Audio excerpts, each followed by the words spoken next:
Mesdames et messieurs, bonsoir. Merci de nous rejoindre dans cette émission Total Chance. C'est l'émission qui va vous accompagner tout au long de la 5e édition du Championnat d'Afrique des Nations. Une émission produite par Newscom et nous recevons pour ce premier numéro Sega Diallo sur ce plateau. Bonsoir Sega. Bonsoir Alassane. On le rappelle, vous êtes derrière les émissions Football Factory, Radio et TV produites par Newscom et Newscom qui produit une émission appelée Total Chance 2. Pourquoi le 2? D'où est venu Total Chance 2? Total Chance 2 fait suite à Total Chance 1, ou Total Chance simplement. La première participation de la Guinée au Chan, c'était au Rwanda. Nous avons eu à produire cette même émission et donc vu que c'est la même compétition, nous avons voulu reconduire ce nom, d'où le numéro 2 de Total Chance. Total Chance 2, donc produit par Newscom, une émission qui va accompagner les téléspectateurs. Ça sera une quotidienne d'informations, en plus des résumés de match, des réactions d'après-match. À quoi est-ce qu'on peut s'attendre dans cette émission? Nous voulons apporter une plus-value à l'actualité. Il y aura beaucoup d'informations qui vont venir du Maroc. Notre expertise dans l'information sportive et surtout sur le football est avérée. Et donc, nous avons envisagé avec nos partenaires de travailler sur cette compétition avec une équipe renforcée pour cette fois-ci, avec surtout des innovations qui permettent une certaine interaction et une diversification des sources. Nous avons des consultants qui nous rejoignent, dont Richard Naha qui vient du Cameroun. C'est sa première participation à nos productions, mais nous avons aussi nos autres éléments qui rejoignent l'équipe. Vous, ça faisait quelques éditions de nos productions sur les compétitions où vous n'étiez pas là pour des raisons personnelles. Vous êtes de retour. Hervé Penaud va venir de Paris. Il y aura d'autres participants et toute l'équipe sera basée à Casablanca et nous allons suivre cette compétition dans l'ensemble pour donner le meilleur de l'actualité au public guinéen. Vous avez parlé de nouveautés. On le rappelle, il y a quelques semaines, les auditeurs de l'émission Football Factory Radio et ceux qui suivent cette page Facebook ont participé à un jeu qui a permis à 2 d'entre eux de gagner des billets d'avion pour venir suivre le Chano. Est-ce que nous en sommes aujourd'hui?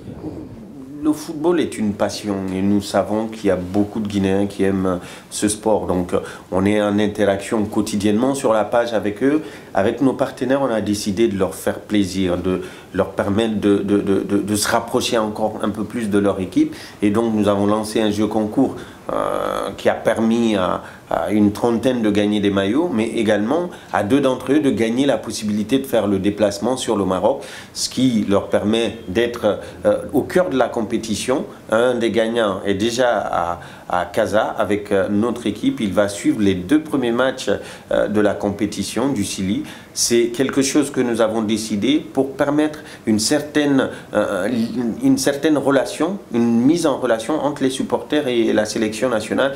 C'est pour permettre aussi à ceux qui nous suivent de leur rendre un peu l'appareil, leur remercier de leur soutien, parce que autant nous sommes heureux du soutien de nos partenaires qui nous permettent de produire ces émissions, autant l'avis du public qui est juge, le public qui dit oui, vous faites un travail de qualité, compte pour nous. Et donc pour cela, on a fait ce sacrifice-là. C'est vrai que c'est important comme investissement, mais c'était important aussi que le public sache que Newscom est là avec ses partenaires pour essayer de satisfaire ses besoins. Avant de terminer, un mot par rapport à vos partenaires. Guisport, GBM, le sponsor Platinum, et on parle aussi de Silvio Massimo. Oui, on a essayé d'élargir un peu l'assiette, puisqu'on est permanemment avec GBM et son patron depuis une dizaine d'années sur toutes les compétitions. C'est pas parce qu'il y a un déficit, mais il est important, puisqu'on est dans le monde du sport, de diversifier ses revenus. Et donc, dans cette dynamique-là, nous avons contacté la marque Guisport qui arrive sur le terrain. Nous avons travaillé aussi avec la marque Sinjo, qui est une marque qui appartient à un Guinéen, mais Guisport, c'est une marque que nous accompagnons depuis la mise en œuvre. Et donc, c'était important pour eux de répondre à cet appel-là, de donner ces maillots, mais aussi de nous assister dans la production au quotidien de ces émissions-là. Ils auront certainement quelqu'un qui va nous rejoindre tout au long de la compétition pour un peu expliquer ce qu'ils font et ce qu'ils envisagent de faire. Silvio Massimo est une aventure dans le commerce, nous avons intéressé une boutique qui fait du prêt-à-porter, qui habille l'essentiel des jeunes cadres guinéens. Donc ils sont sensibles à notre message et au travail qui est fait. Donc ils nous accompagnent sur ces émissions-là pour nous permettre de faire un travail de qualité et de satisfaire le public guinéen. Dans un instant, place à la présentation des équipes. Vous le savez, il y a 16 équipes qualifiées pour cette compétition. La Guinée est à sa deuxième participation après le Rwanda en 2016. La 5e édition du CHAN va donc démarrer aujourd'hui avec le groupe A qui voit le Maroc, la Mauritanie, la Guinée et le Soudan sont logés dans ce groupe. C'est le Maroc et la Mauritanie qui vont jouer donc le match d'ouverture. Nous recevons sur ce plateau Alpha Madi Touré, bonsoir. Bonsoir Alassane. Bienvenue dans Total CHAN 2, c'est le premier numéro. Place à la présentation des équipes. Il y a 16 au total qui sont qualifiés. Et zoom sur le groupe A où vous avez le pays hôte. Le pays hôte, donc le Maroc qui accueille cette compétition. Donc le Maroc qui a battu l'Égypte à l'aller 1 but partout et 3 buts à 1 au retour. Vous comprendrez que le Maroc n'a pas disputé la deuxième phase parce que justement l'équipe a bénéficié de l'organisation de la compétition après. Avant c'était le Kenya qui était retenu. Le Kenya justement. Et donc le Maroc bénéficie de cela. Et le Maroc, on va revenir sur les participations, qui a participé à une première compétition en 2014 et a été éliminé en quart de finale par le Nigeria. Et en 2016, la deuxième participation, c'était l'édition précédente. Le Maroc a été éliminé au premier tour. Alors, il y a la Mauritanie dans cette même poule A. Les Mourabitoun, donc, qui en qualification ont battu le Libéria 2 buts à 0 à l'aller et 0-1 au retour, qui a battu le Mali 2-2 à l'aller et 1 but à 0 au retour. Et en termes de participation donc, au CHAN en 2014, la Mauritanie est éliminée lors du premier tour.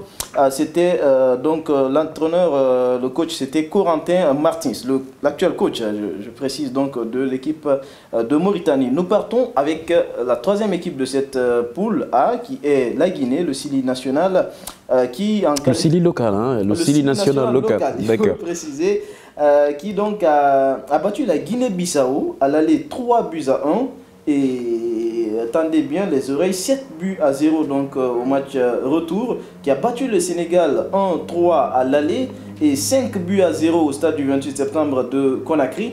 La Guinée a participé à cette compétition en 2016, a terminé 4e et donc a été battue dans le match de classement par la République de Côte d'Ivoire 1-2.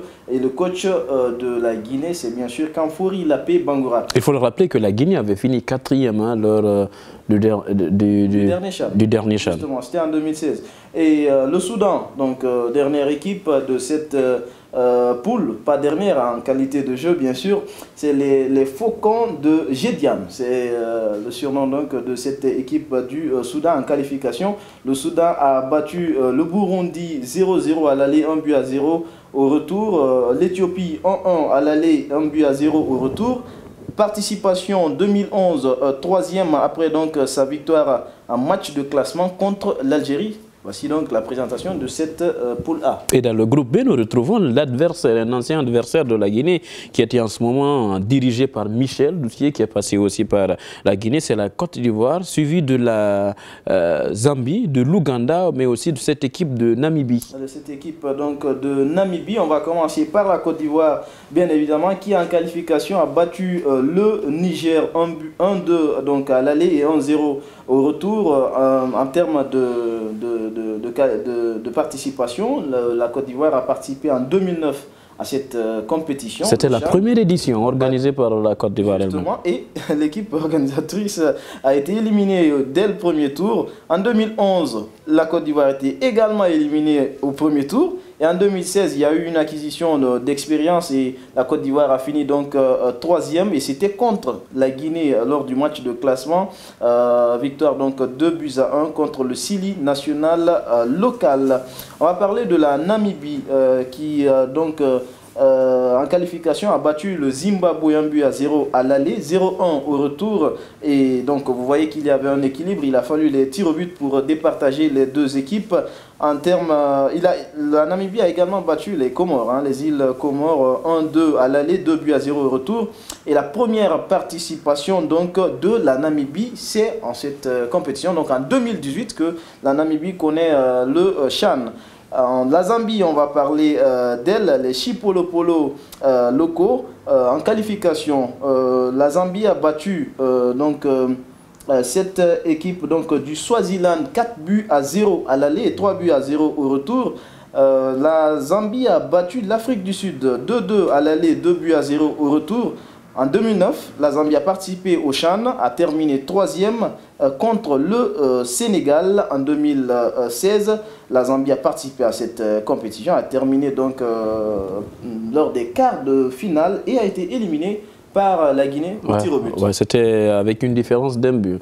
On se rappelle la joie d'Abdelaziz Keïta qui était en ce moment dans cette équipe du Silide qui était aussi dirigée par Kamfouri Lapé Bangura. Alors, place... L'Ouganda, pour la dernière équipe donc, de cette poule B, les Crânes locaux en qualification ont battu donc, le Soudan du Sud 0 but partout à l'aller, 5-1 au retour. Ils ont battu le Rwanda 3-0 à l'aller, 0-2 au retour. En 2011, l'Ouganda a participé au CHAN et a été éliminé au premier tour.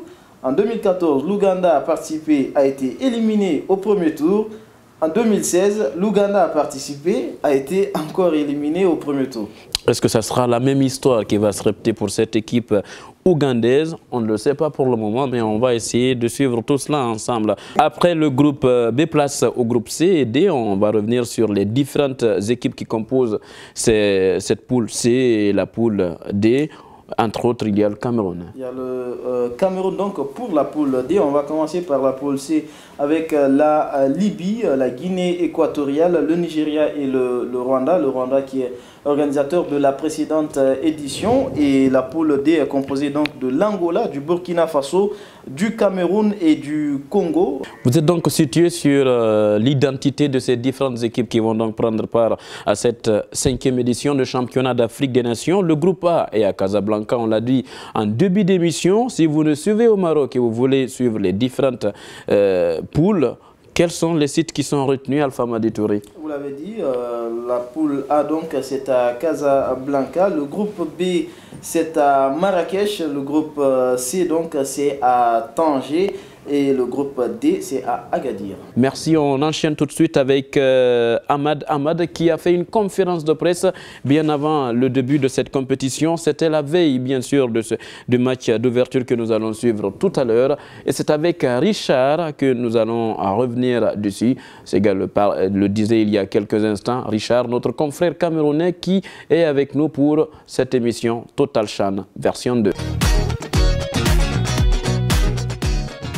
Vous êtes donc situé avec Alpha Madi Touré sur l'identité de ces différentes équipes, les sites retenus pour la compétition dans sa 5e édition. Cette compétition qui va démarrer donc cet après-midi. Mais bien avant, on va parler d'Ahmad Ahmad, le président de la Confédération africaine de football. Il était en conférence de presse avant le match d'ouverture de cette compétition. Richard, bonsoir.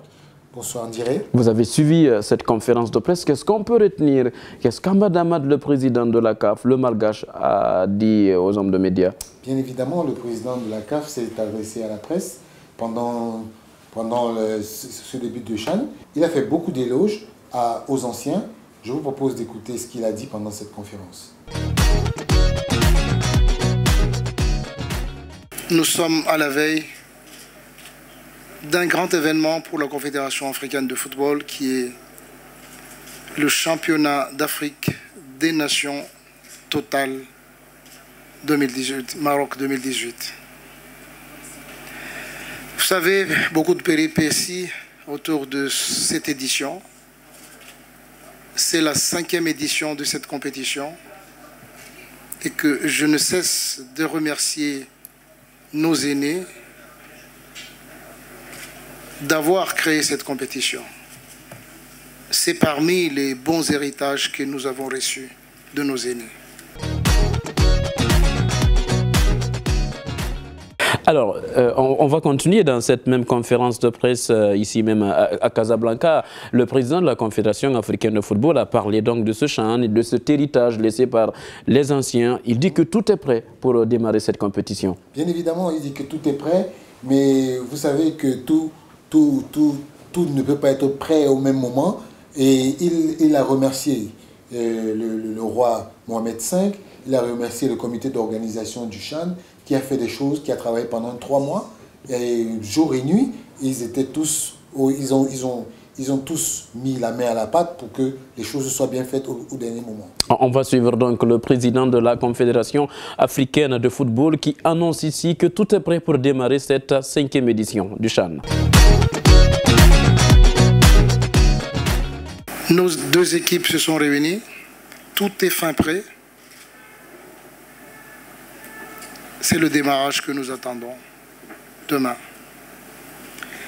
Évidemment, au nom de la Confédération africaine de football et de moi-même personnellement, je tiens à remercier sincèrement Sa Majesté le roi Mohamed VI, roi du Maroc, d'avoir facilité en si peu de temps la mise en place de cette organisation. C'était là, Madame Ad, tout est prêt, mais est-ce que, Richard, vous avez fait un peu le tour de la ville de Casablanca? Est-ce que vous sentez ce engouement, disons, dans l'organisation de ce CHAN? Bon, pour dire vrai, nous on a fait le tour avec Alpha Madi Touré et dans la ville, vraiment on ne sent pas qu'il y a une compétition qui s'appelle le CHAN qui est organisée. Et il faut dire que les habitants sont même presque étonnés de nous voir avec les badges. Et c'est vrai que quelque part dans la ville, on a vu quelques pancartes qui disaient Dima Africa. Ben voilà, donc à part ça, pas grand chose, pas grand monde n'est au courant. Et pour une petite anecdote, il y a même un de nos confrères camerounais qui a dit, quand il est arrivé, qu'il y a un taximan marocain qui lui a demandé, mais qu'est-ce qui se passe dans ce pays? Parce que moi, je vois des gens arriver, venir, ils nous parlent de CHAN. Le CHAN, c'est quoi? Nous, on ne connaît pas. Nous, on connaît juste la Botola League. Et à part ça, on ne connaît pas grand-chose. Je rappelle, la Botola, c'est le championnat marocain de première division. Donc, le Maroc, d'ailleurs, qui va ouvrir les hostilités avec la Mauritanie. C'est le match d'ouverture qui va se jouer ici même à Casablanca. Les 2 coachs étaient en conférence de presse d'avant-match. Je vous propose là l'essentiel de ce qu'ils ont dit devant les hommes de médias. C'est un public qui supporte énormément son équipe. C'est un public qui aime le beau jeu, mais qui aime aussi le cœur. Parce que le résultat, tu peux pas le déterminer d'avance, mais la détermination, je pense qu'elle est une chose primordiale dans le jeu. Comme les 3 autres équipes du groupe, on aimerait se qualifier, mais on sait que ça va être très compliqué, très difficile. Mais en tout cas, on va essayer de montrer qu'on a de la qualité, essayer de montrer qu'on a le droit d'espérer de se qualifier aussi. Richard, on l'a suivi, c'était les 2 coachs. Personne ne veut perdre. Et tout le monde vise une victoire, en tout cas 2 victoires te qualifient directement pour le prochain tour. Si je vous demandais de vous lancer dans la piscine, rapidement. Bon, moi, Maroc, Mauritanie. Généralement, je ne suis pas pour les pronostics parce que je pense que les pronostics, c'est quelque chose. Pour une fois, vous allez le faire. Voilà, d'accord. Je pronostique un match nul parce que je pense que la Mauritanie a sa place et le Maroc aussi a sa place, mais je pense que le Maroc, les joueurs marocains seront plus influencés par leur public et ils seront trop crispés. Donc moi je mets 1-1 avec une ouverture du score de la Mauritanie. Richard, on vous dit merci. Merci Ndiaye. On vous retrouve très prochainement et tout au long de cette compétition dans Total CHAN, mesdames et messieurs. Restez avec nous. Vous le savez bien, le dimanche, la Guinée va jouer contre le Soudan. L'équipe guinéenne se porte comment? Nous avons rencontré le médecin. Il nous explique ici quel est l'état de santé des joueurs dirigés par Kamfouri Lapé Bangoura. Ben oui, pour le moment, RAS, On n'a aucun joueur dans l'infirmerie. Et là, moi, je me réjouis. Hein. Je me réjouis parce que on a reçu un très bon stock de médicaments par rapport à ça. Et depuis El Jadida jusqu'ici, pratiquement, il n'y a pas de problème majeur, à part les rhumes et autres là, parce que là aussi, c'est la période. Voilà, mesdames, messieurs, comment nous allons nous quitter compte de ce premier numéro de Total Chan 2. Premier numéro qui ne va pas se limiter à celui-ci, bien sûr. Nous sommes là jusqu'à la finale de cette compétition, la finale qui est prévue le 4 février 2018. Ça sera dans la même ville, à Casablanca. Ça va ensemble. Prenez soin de vous et à la prochaine.